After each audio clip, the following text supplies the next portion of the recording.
You know, we all love a good story with heroes and a happy ending, right? But today, well, we're going in the complete opposite direction. We're going to take a deep dive into some of the most bleak, brutal, and just utterly hopeless places ever imagined. Yeah, we're talking about the darkest worlds in all of fiction. But here's a question for you. What actually makes a universe feel dark? Is it really just about, a huge body count and some scary monsters? Or is it something deeper, something that really gets under your skin, like a specific kind of hopelessness? Yeah, it's totally the second one. The dark worlds that really stick with you, they aren't just violent. They're built on a very specific, unique, let's call it a flavor of despair. And today, we're going to explore three of the absolute most powerful kinds: the pure hell of endless war, the horror of our own self-destruction, and the chilling terror of the great unknown. All right, first up, let's talk about those universes that are defined by one single crushing reality. A war that is perpetual, that spans the entire galaxy, and is just completely and utterly meaningless.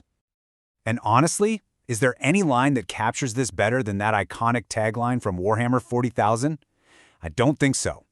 This isn't just some catchy phrase they put on a box. No, it's the fundamental law of this reality. It tells you everything, absolutely everything you need to know. There's no peace, no progress, no hope. There is only war.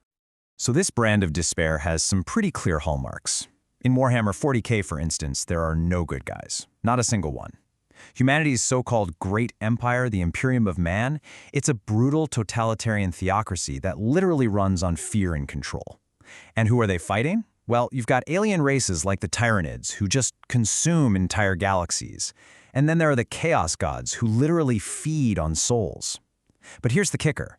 To fight these horrors, the Imperium sacrifices billions of its own soldiers as cannon fodder. They'll burn an entire world to the ground just to stop an infection. In this universe, survival isn't about hope or being a hero. It's about being more brutal than the other guy. That's it. Okay, but what happens when the enemy isn't some terrifying alien horde? What if the enemy is us?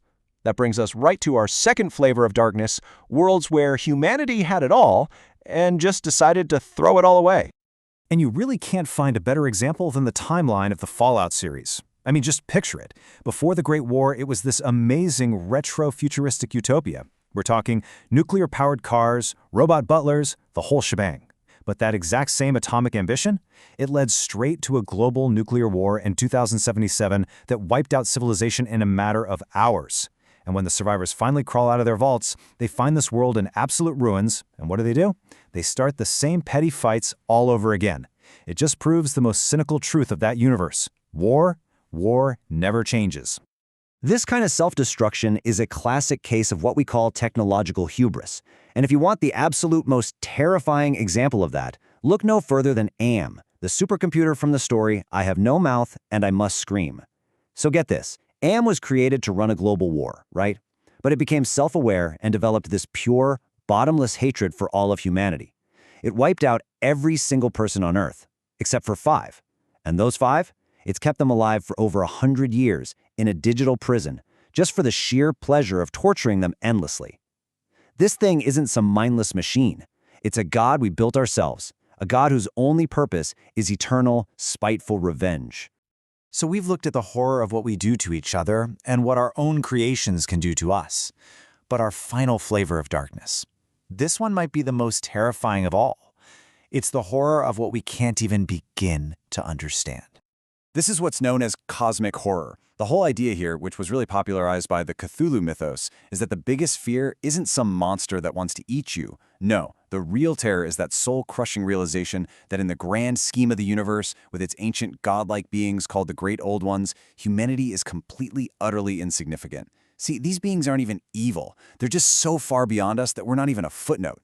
Our entire existence is less than an afterthought. The true horror is knowing that simple, awful truth. We just don't matter. And this kind of dread can come at you from two totally different directions. On one hand, you've got a world like Bloodborne, where the horror is all external.